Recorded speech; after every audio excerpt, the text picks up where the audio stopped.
Module 3, Starting Up Your First LifeRing Meeting.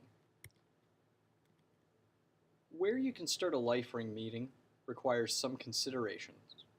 The need for it in a particular area, the cost of renting a space if it is not offered for free, the availability of both you and the space, and how much time and effort you can afford to put into finding this space. A great place to start is by contacting the convener coordinator if there is one in your area, or contact the service center. They might have a wish list of potential hotspots for new meetings, and you might just find the perfect fit there. Also be sure to ask for the current list of groups running in your area.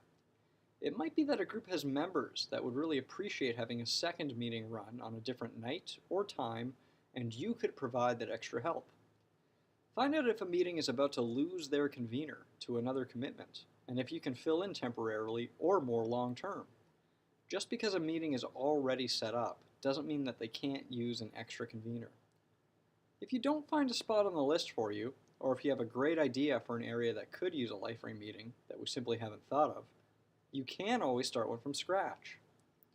Reach out to friends and family for suggestions about where you might be able to hold your meetings. It might be that you know someone with a boardroom you can use once a week, or a part of a local library that can be made private for an hour. Don't be discouraged if you are having trouble. You might not find the perfect place right away, but you will find it. LifeRing Canada also has a letter of introduction available, specifically for this purpose, if they need to know more about who we are and what we do. Getting your meeting starter kit. There are several items that your starter kit should include. If you are missing any of these things from your starter kit, please contact your convener coordinator and they will be sure to get the missing items to you immediately. Take a moment now that you have your location for your first meeting to go to Appendix page 3 to fill out your meeting's information. This way you will always have it handy in case you need to refer back to anything. You will also find a number of the items from the above list in the appendix of this manual, albeit not laminated like your starter kit copies, in case you need to make extras via a photocopy in a pinch. Setting up your meeting. Canvass the area. It is important to get word out about your new upcoming meeting. In an area that does not already have other LifeRing meetings, this is doubly important. You will be the first voice, and perhaps even the first contact that many people have had with LifeRing. It is important to represent yourself and our combined efforts with respect and enthusiasm. There are many ways to spread attention about your meeting and LifeRing as a whole. Distributing flyers at local health centers, community centers, and even coffee shops can be a great start to raising meeting awareness. Also, don't forget about social media and LifeRing Canada's pre-existing social media presence. You should have an opening and closing statement laminated in your meeting box. You can do one of two things with these. One, you can leave the opening statement on a chair. Someone will probably sit there and you can ask them to read it. Or two, you can hang on to the statements and ask your attendees if someone would volunteer to read it. Both ways work, but prepare your room for whatever way you are most comfortable with.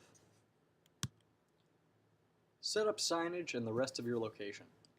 You are finally at your location and need to put everything together. Great job. Start by making sure that you have your meeting box, a plastic or rubber tote that will have everything you need to get to your location and get it ready. Grab your signage and scout out places that will make it obvious and clear where your meeting is being held. Do you need more signage on short notice? Don't worry, in the back of this manual, in the appendix, there is a tab called Signage. Go there now to see it. You should have found all of your laminated signs in black and white, ready to be photocopied if needed. Make sure to post signage inside the building as well as outside. Take a moment to walk past your meeting place on the sidewalk and make sure that you can see the signage from there. Once your signs are secure, come back to your meeting space and scout out a good place to put the brochures and the literature. A good place is often somewhere that people will naturally congregate and have to walk by. Be sure that you don't put it in the way so that it will stop the flow of traffic through. People are less likely to stop if they think they are going to be in the way.